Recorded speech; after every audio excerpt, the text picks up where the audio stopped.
Intimate Judaism deals with sensitive topics and uses explicit language. Listener discretion is advised.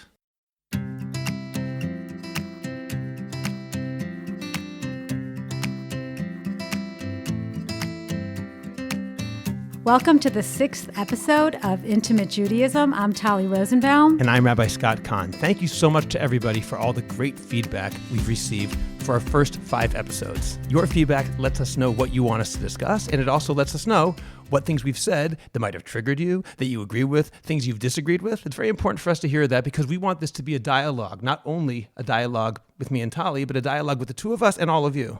So keep on listening to our show, and please don't forget to subscribe. Please sign up for our email list at intimatejudaism.com. You can also write to us at intimatejudaism@jewishcoffeehouse.com. That's intimatejudaism@jewishcoffeehouse.com. And today we have a very good episode. Well, we're going to talk about the wedding night.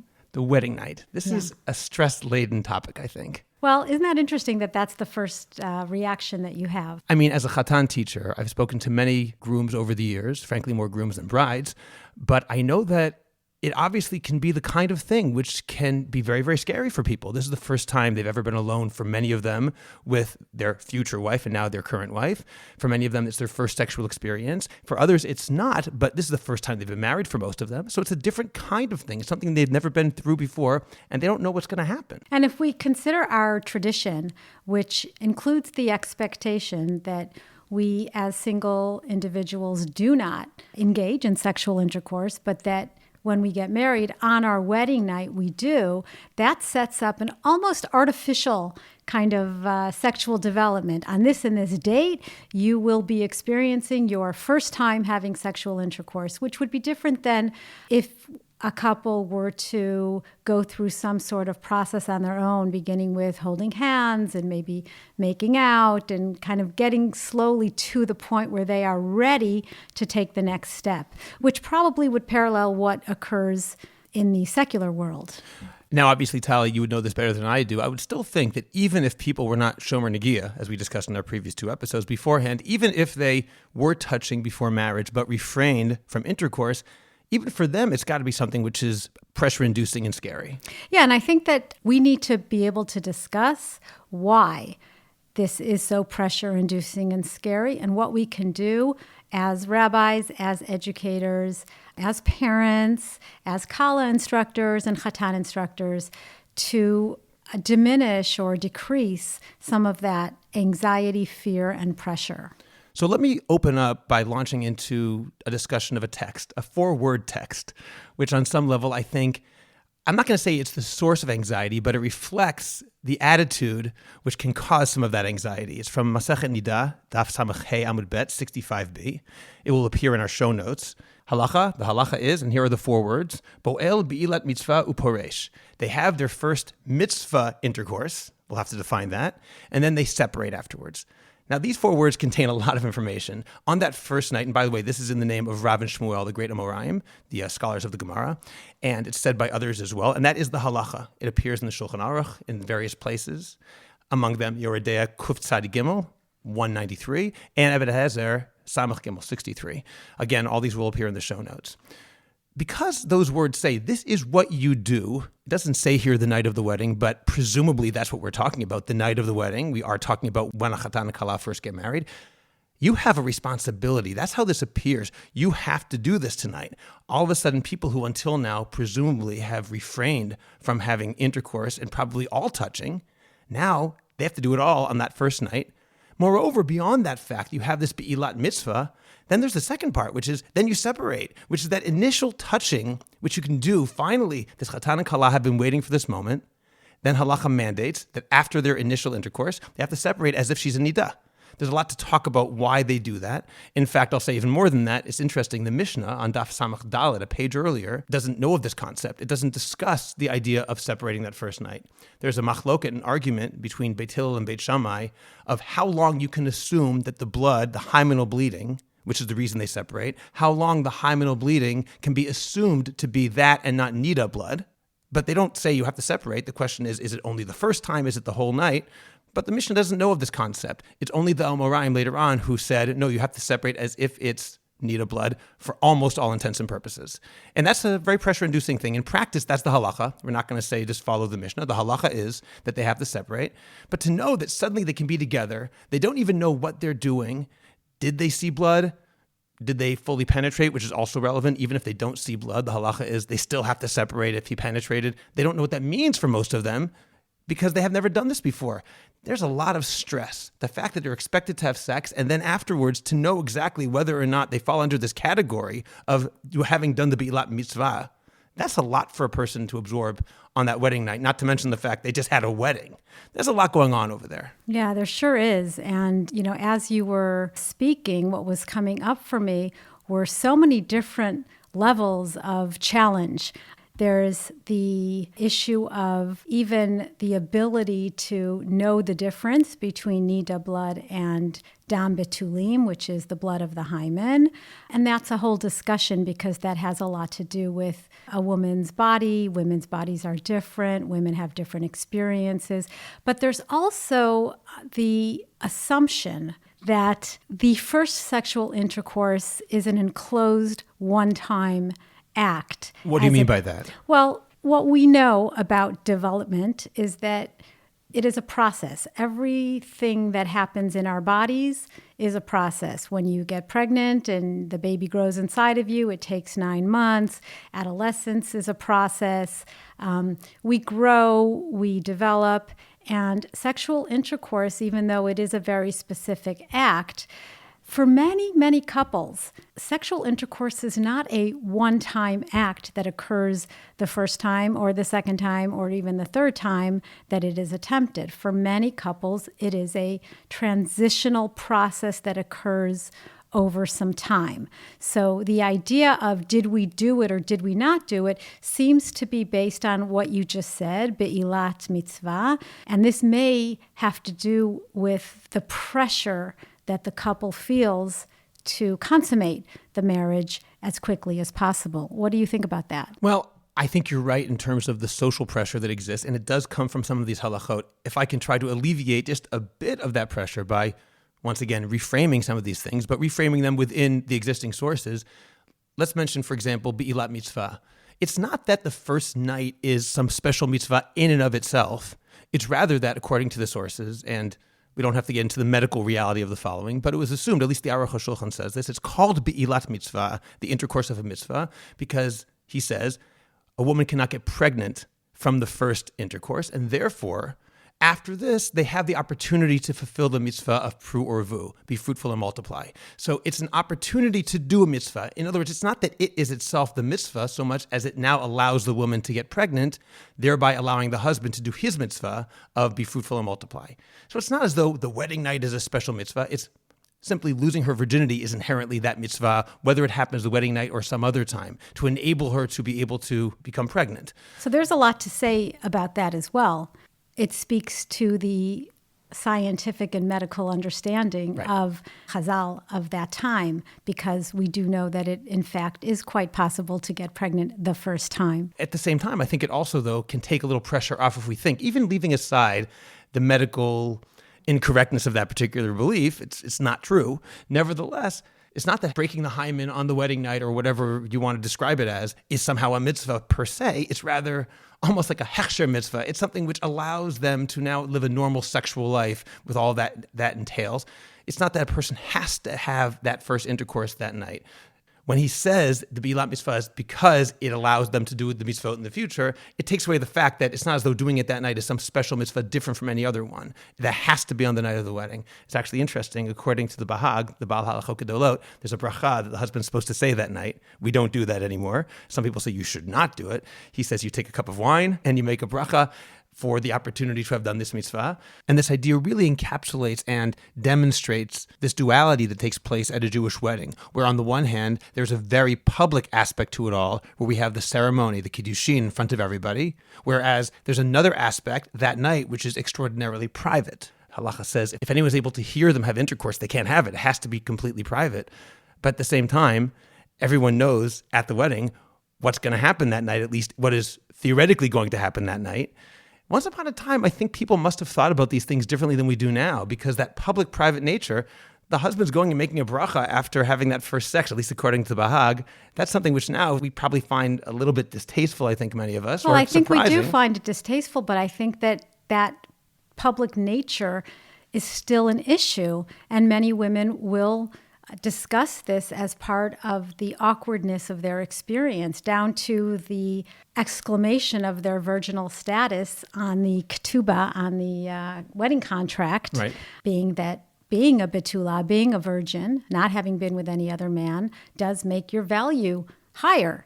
Right. And let's put it all on the table. Let's not pretend it's not there. A betula gets more money in her ketuvah than a non-betula, than a be'ula, someone who already had sex. And in practice nowadays, it's more of a theoretical thing because the amounts we're describing are so small that it doesn't have any practical effect. We're not talking about big bucks. We're talking about very small bucks. But it makes you wonder about what the rabbis really understood about virginity, what that really meant. It makes you wonder how much they really knew about women's bodies, because even that whole issue of bringing your betulim to the ziknei am, to the old elders in the city, and I know that's even from the Torah itself, right.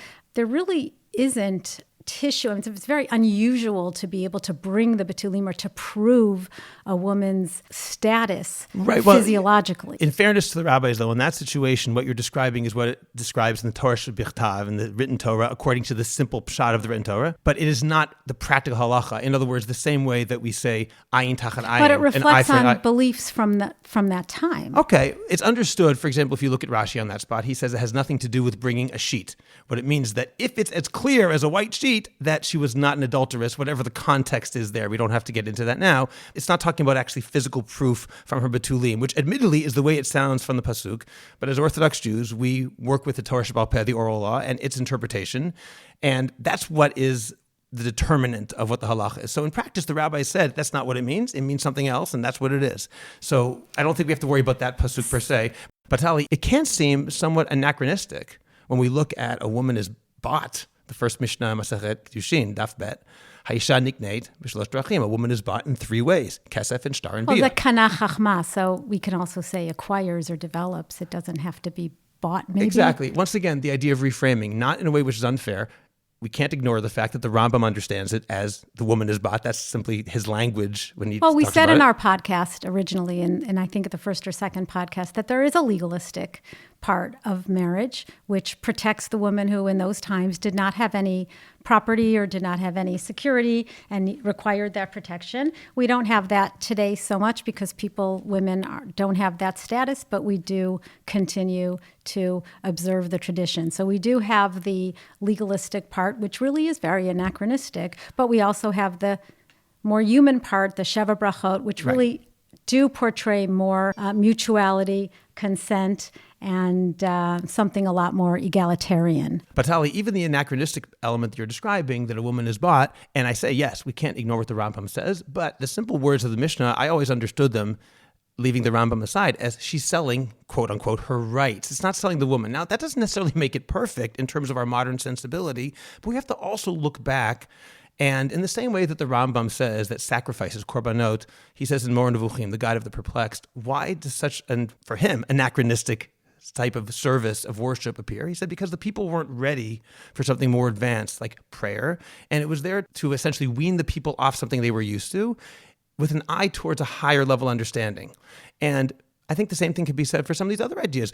We're so used to things being the way they are in the 21st century. We have to look back 2,000 years and see that the rabbi said a woman cannot be married without her consent. She's not chattel. She's not something which you can buy and sell like an animal, which to us sounds obvious, but to them was a chidush. It was a new idea. So at least let's understand, although it's anachronistic on some level to say a woman is bought, on the other hand, think of 2,000 years ago when that was a radically feminist idea, if I can put words into it, which they obviously wouldn't have used. This is a big idea that a woman has her own utility. She has her own agency. That's an amazing thing. Now, just because now it sounds anachronistic, let's put it into context, understand it as her rights to herself, which she has the right to give or not to this particular husband, And then it can take away at least some of the sting that we might feel in looking at these sources on their own. Absolutely. And I appreciate the way you framed that. Can we talk about the wedding night, though? Yeah. Okay. Can I ask you a question? Because I want to. I have a lot to say about it. Go ahead, ask. No, I just want to say, because I think it's really important. I want to essentially cede the floor to you now, because I think this is my one point.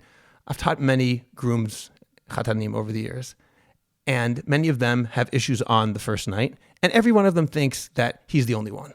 The couple thinks that they're alone. They think that this is so easy for everybody, and why are we having problems? And that alone, I think, requires some dispelling right now. And I'm sure you have much more to say, but I want to put that on the floor first. Okay, so I'm glad that you brought that up. I think that's a very good point. And I think that if we, in our podcast, can send the message to chatanim and kalot, or anybody who is getting married, have just gotten married, is in their first year of marriage, and feels that they are alone with some difficulties in getting their sex lives off to a start.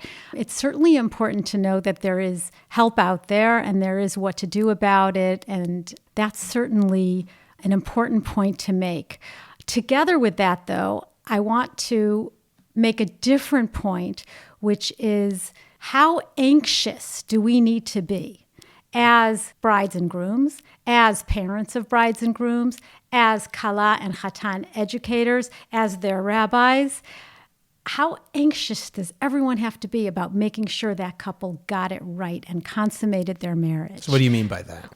So before I talk about what I mean by that, I just want to take a minute. I'm going to ask you, and I'm going to ask for the listeners, to just reflect for a moment on your own wedding night. If you're not married, then think about how you would like your wedding night to be. But if you are married, think about your wedding night and kind of think about your thoughts, your feelings, the sensations going on in your body when you think about it, and think about how it may have affected you, affected your relationship, and set the stage for those first few months of marriage. Now, what I want to say about that, I've been in the sex therapy business for a very long time and have researched and written on the subject of unconsummated marriages. Mm-hmm. And there exists a great deal of anxiety around consummating the marriage on the wedding night. I also want to talking about before it ever is a problem. Before it even becomes a problem, but certainly, there's an irony here. On the one hand, our research, the research that I mentioned that I did with doctors Rachel Yehuda and Michelle Friedman and Ellen Lubinsky, a group of us, it was known as the Mikvah Study, who looked at the Orthodox women's sexual lives, and we asked several questions. And our study was the first. It was a groundbreaking study in that it was the first to look at women's experiences. And almost 65% of women reported that they did not feel prepared for the wedding night. So on the one hand, we're dealing with... These are Orthodox women who had a Kala teacher. Women, yeah. Wow. So on the one hand, we're dealing with a societal reality of not being adequately prepared. And then on the other hand, we're also dealing with a reality of almost too much intervention around the couple's private life. When you say they don't feel prepared, do you mean they didn't feel prepared going into the wedding night, or after the fact they say, oh, I really wasn't prepared? Which one was it? Well, I think it was a little bit of both. It really depended because there was a qualitative aspect to the study and people wrote about their experiences. But what we understood, we were looking to see if there was a higher level of sexual dysfunction amongst Orthodox women, because when you figure you don't have any experience in sex and then you get married and are expected to do everything all at once, how is that going to affect you? How is that going to affect your marriage? How is that going to affect the couple? And this was just looking at women. There's a lot of research that still needs to be done about men. But if I'm talking about research, I want to bring a little bit more research in here. And I want to talk about two young women who are my colleagues who have not only done research, but have helped to change the way we look at premarital education for kalot. So one of them is Naomi Grummet, who founded the Eden Center, and another one is Michal Prince, who founded the Yahel Center. Now, I'll tell you a little bit about what they have been doing, but I can tell you about my experiences and how I interacted with them with what they have been doing. So when I first came to Israel, and I was giving talks for Kala instructors, and I would talk about marital education and getting ready for marriage. And what I noticed was that the Kala instructors would get very anxious about their kalot not being able to consummate their marriage right away.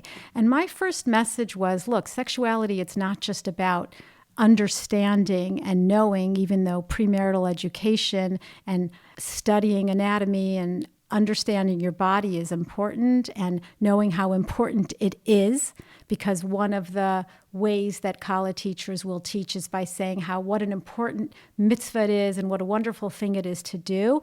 So that's all very cognitive, but sexuality is not only cognitive. We have the emotional and we have the physical, the sensory. So what's happening to us physically and emotionally is just as important, if not more important, than what we know in our mind. So I would say for the most part, many kalot going into the wedding night, for the most part, want to be able to consummate their marriage. They want to kind of do the right thing, and they want to do what's expected, and they think that it's supposed to be a fun thing. It's something that they haven't been doing.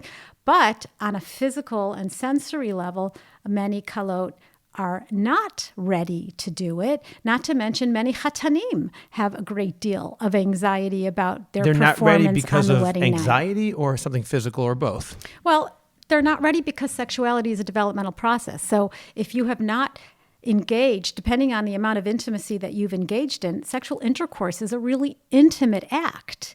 And I've had couples who I've worked with who went on 6 dates and got engaged and had a 3-month engagement and talked on the phone but there wasn't really any intimacy. They didn't really know, not to mention the Hasidic people who, they have a basho, they meet once or twice, They get engaged. They hardly know each other. They don't know each other at all, except they've seen each other. Right. And so I have my own kind of theory as to how it works there. I believe that when you really believe in the system, that's a factor in your resilience. So many Hasidic young women who really believe that what they're doing is the right thing can actually do it really well. And then a percentage of them will just completely dissociate because it's actually quite traumatic to have intercourse when you have no relationship with the person. When you have no relationship with the person. Right. So if we take it to kind of our society, I think the couples that we're talking about in the modern Orthodox circles, they know each other pretty well for the most part. Right. But many of them have managed to be shomer completely. And so there is a great deal of stress around the idea of everything that was once completely no is now not no, but yes and a mitzvah. In addition to that, even couples who were not shomer, they may have experienced touch with a great deal of guilt and shame and conflict like we've talked about. And still that transition into now it's a mitzvah can be very, very difficult for them. And I'm sure another element also is, especially in the more right-wing Orthodox world, where tzniut, modesty, is so heavily invested in it. It's so much emphasized, and all of a sudden they're supposed to get dressed in front of their husband or whatever. That's a really big problem. As a matter of fact, in these worlds, what happens that these young girls tell me is that their mothers, when they're engaged, all of a sudden take them to Victoria's Secret so that they can get lingerie for the wedding night, and they're like mortified by the idea that suddenly they need to expose what they have all along kept very hidden. It's a 180-degree flip. So we call it a cognitive dissonance, which is what many couples experience, going from nothing to everything in one night. So my teaching to Kala teachers has always been about who says that you have to do it right away. It can actually be quite traumatic when sex is considered to be obligatory. In fact, what we know about sex is that it needs to be consensual, and both partners need to feel that they have sovereignty over their bodies and autonomy over their bodies. And the minute you say you have to, you suddenly lose your autonomy. And what happens is that something that is unknown, something that you don't know what it's going to feel like, feels like a threat. Now, in some cases, women are unprepared and the first time is painful, and then it becomes a threat. And for other women, it's a threat even before they engage in it. Now, what I want you to understand is that the threat is not a cognitive threat. These are all women who are saying, I want to do this. I want to let it happen.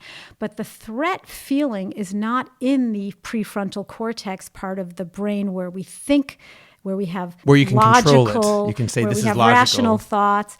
That part of the brain actually goes offline when we are in that stress, fight, or flight, that panic. And then the couple will say, I don't understand. I don't understand what I'm doing wrong. The minute we're trying to have intercourse, she freaks out, she tightens up, she pushes me away. Well, that's not really her.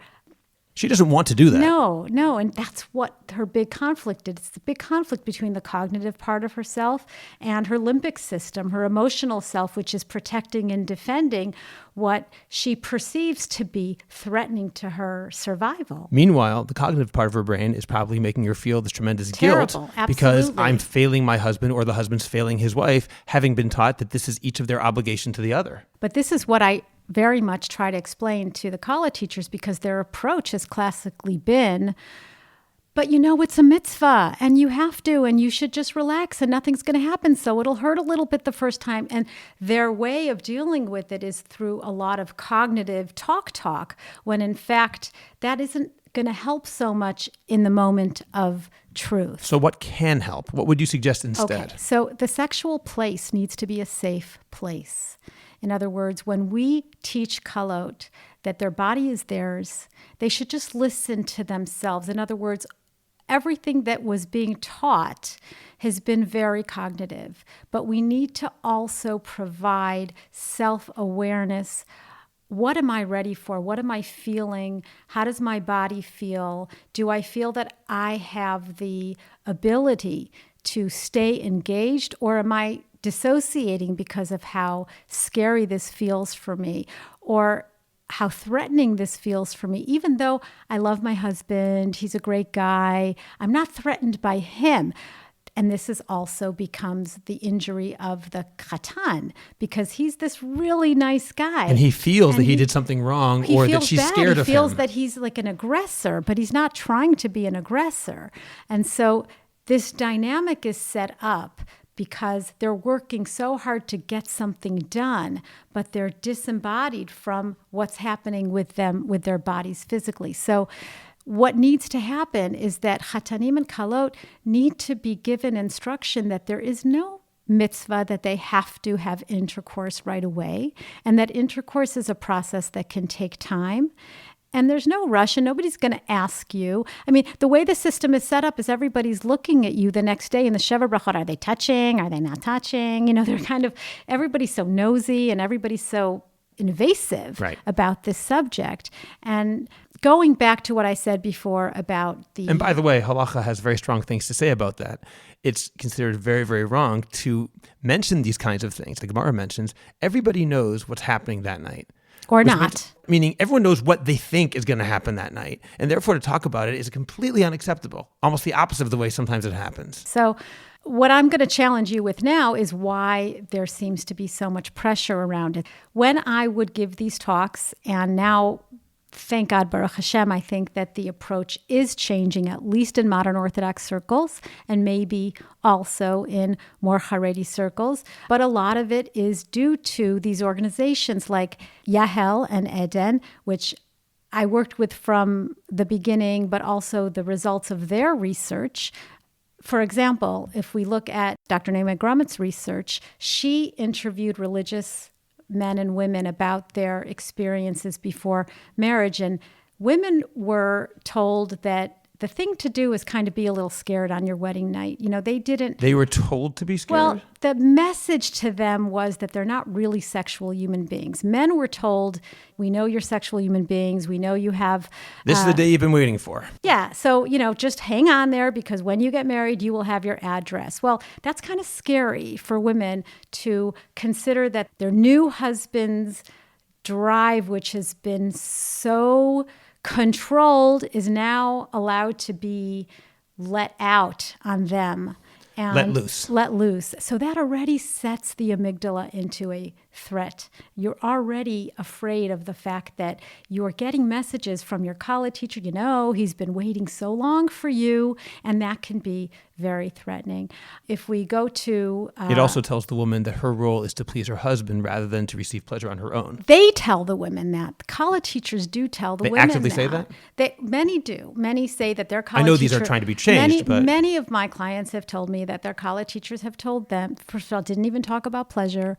Some do, absolutely, but some of them said, look, you're not allowed to say no to your husband if your husband needs it. There is a Gemara that says that the woman saves her husband from sin.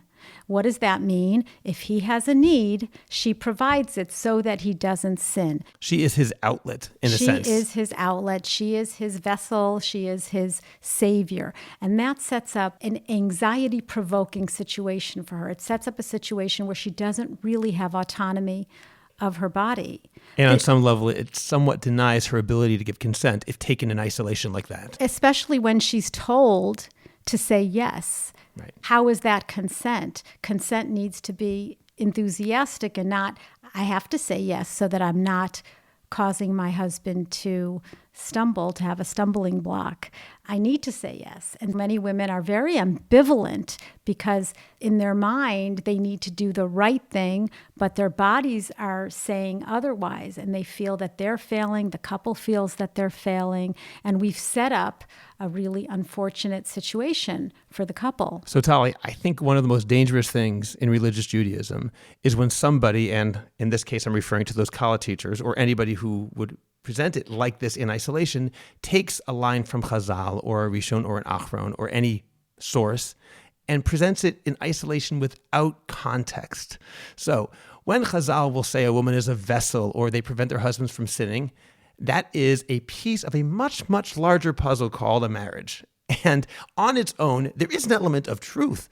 Now, he can have sexual intercourse with a wife, and it's a mitzvah rather than being an aveira, being a sin.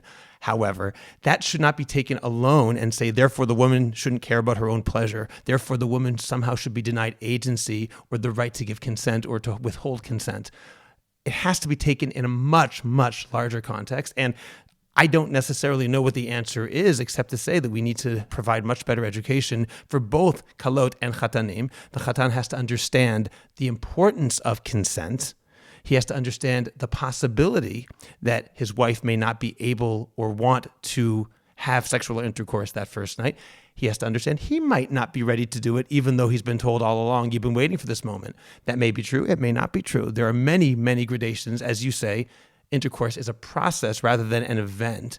And simply, I think it has to be presented to the bride and groom in this way, in ways which in the past it wasn't, because now that we have this information, we understand better some of what's going on in their minds.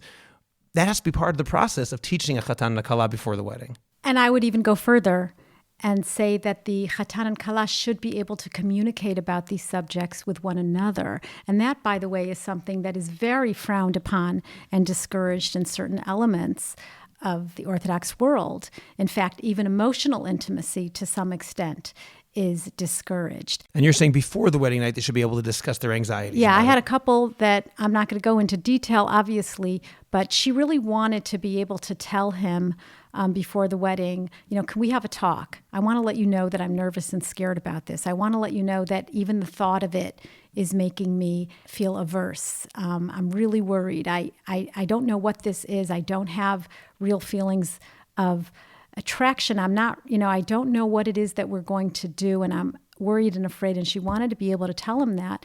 And when she asked him to have the discussion, he said, I don't know if I'm allowed to talk to you about sexual matters. Let me check. I checked with his Rav, and he came back and he said, no, sorry, my Rav won't let me. And so they didn't have the discussion, and it was pretty disastrous. Oh, boy.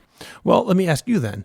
What would you say? Let's assume that the rabbi said you can have this discussion, and it went forward, and she said, I'm not sure how this works. I'm very scared. I don't know what attraction means. I'm not sure I am attracted. Whatever the specific anxieties are that she articulated. Well, this happens a lot. I get phone calls from Kala teachers who say, I'm teaching this Kala, and she's completely averse to the idea of relations. She says she doesn't want to do it. She's scared of it. And I say, okay, well, does she want to get married? First of all, yeah, she wants to get married. She wants to be a Kala. That's not the problem. Okay. Right. And sometimes that is the problem, by the way. Sometimes they really don't want to get married. But so then I say, look, what do you want to tell her? Well, I want to tell her that she doesn't have a choice. It's the wedding night. She has to. Well, why does she have to? I mean, there's something here that is about coercion, and coercion is potentially traumatic. It's potentially abusive. We can't be telling women that they have to, no matter what their aversions are. If they have anxiety, if they have fear, we need to be able to talk about it. Maybe she needs to talk to a therapist. Maybe the wedding should be postponed, or maybe even if the wedding is not postponed, there needs to be clear guidelines to the couple that just because you're married doesn't mean you're ready for sex or for intercourse. And I'm sure that a lot of those anxieties can turn into trauma, which can affect their marriage, and it can turn into a downward spiral of sorts. Yeah. But now, can I just say something? Because Yeah. I'm sure that listeners might be hearing this and might be very surprised by hearing this. Some listeners out there will very much relate to what I'm saying, and there are some that will have no idea what I'm talking about. And the reason is that I'm a therapist. Obviously, I'm seeing many women and couples and men what we call a pathological sample. I'm not saying they're pathological, but we call it a pathological sample because they're coming to therapy.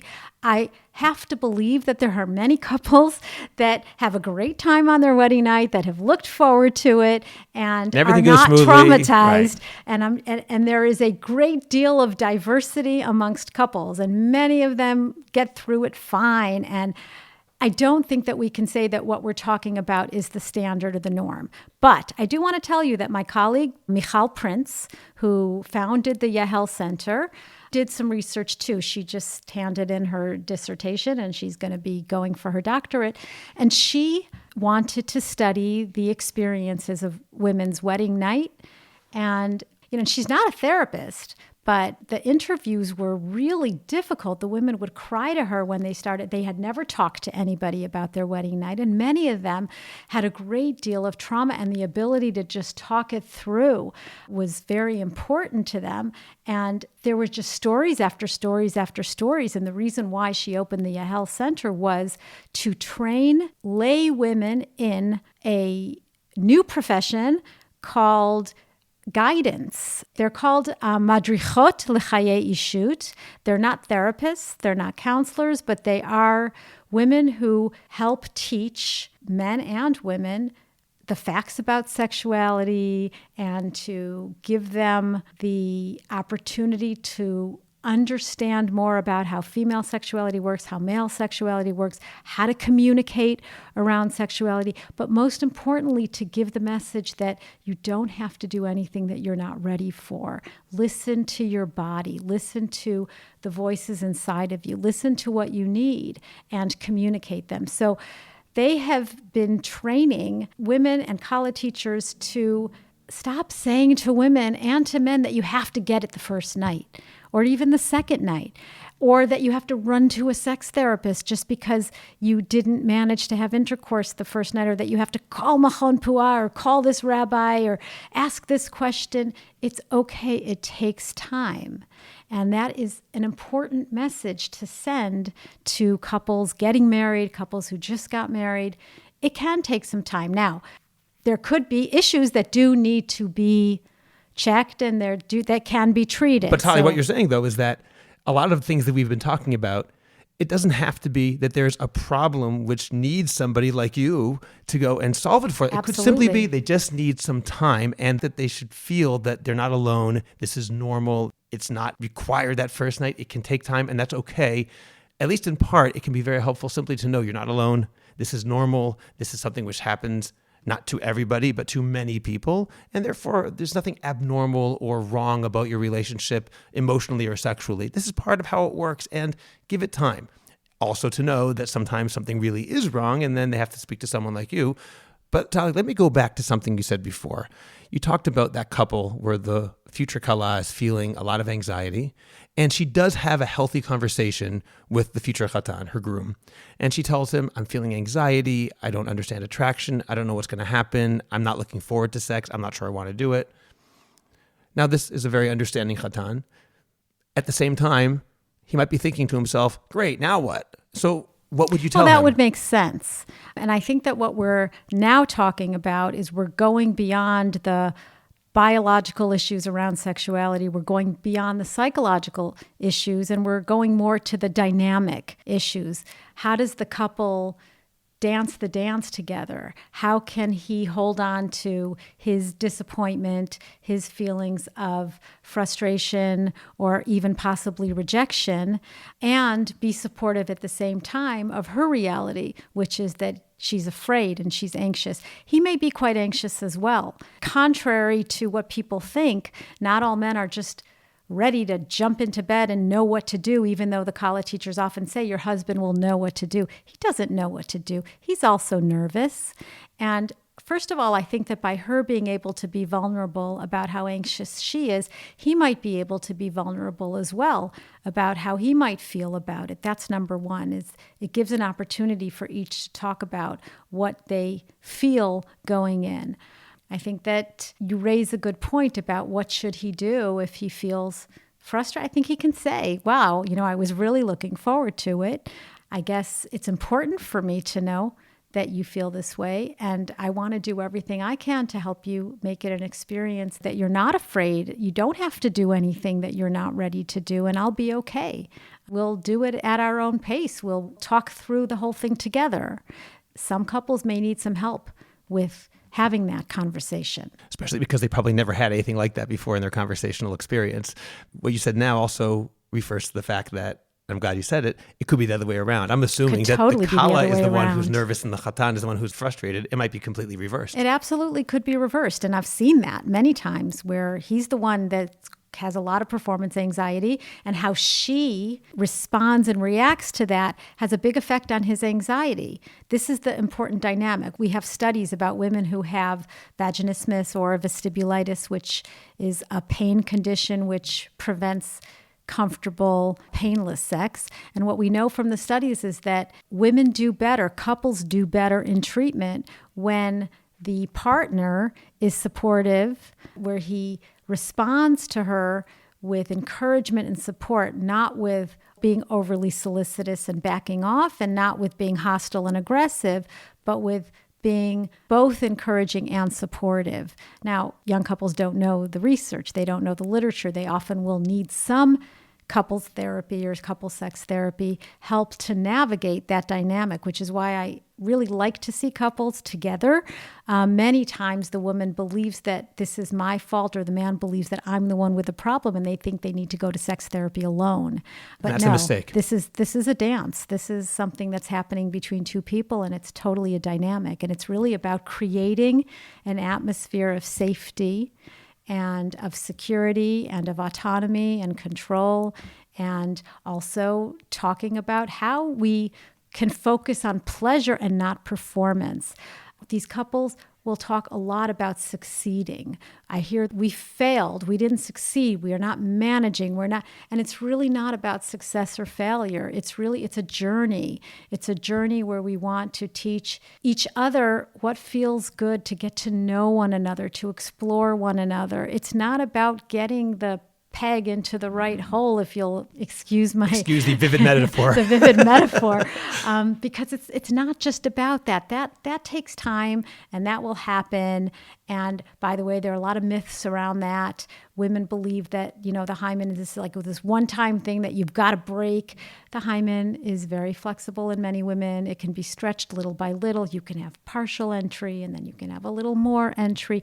The idea is not to get it over with, or to just, hold still like you're going to the dentist or something like that. The idea is to experience a journey together with containing each other's reactions and responses, being there for each other, staying engaged, not going off into some dissociative trance, and being aware if your partner is going to that place. And realizing that, because And that is not what's realizing called that. consent, obviously. No, not at all. So I think, Scott, that in the coming episodes, you're probably going to hear me talk over and over again about autonomy and about consent as being salient to the marriage, to the feeling of building a real, authentic, genuine bond, which is based on true mutual desire and true intimacy, where sex is not about doing an obligation that you have to do in order to prevent sin, or in order to, make my partner happy, or in order to get a diamond necklace, or whatever it is, that there's more to it, that there's meaning to the sexual connection. It can take time. It can take weeks. For some couples, it can take months. There's no hurry. It's nobody's business what you're doing in your bedroom. If, however, there's distress to you, to your partner, as a couple, if it's your distress, then you can turn for help. But if it's the distress of your college teacher, or of your mother, or of your sister, or whatever, it's not their business. Or of your own expectations. Yeah. Talli, this is a very interesting episode. Thank you very much. Thank This you. is terrific. Please subscribe to Intimate Judaism wherever you get your podcasts. We're on iTunes, Stitcher, Google Podcasts, and many, many others. Please also remember to sign up for our email list. Just go to intimatejudaism.com. We're also adding more and more information to that website. There'll be more things appearing there all the time, so please check it out at intimatejudaism.com and write to us, again, intimatejudaism@jewishcoffeehouse.com. We really value your feedback. Thanks very much.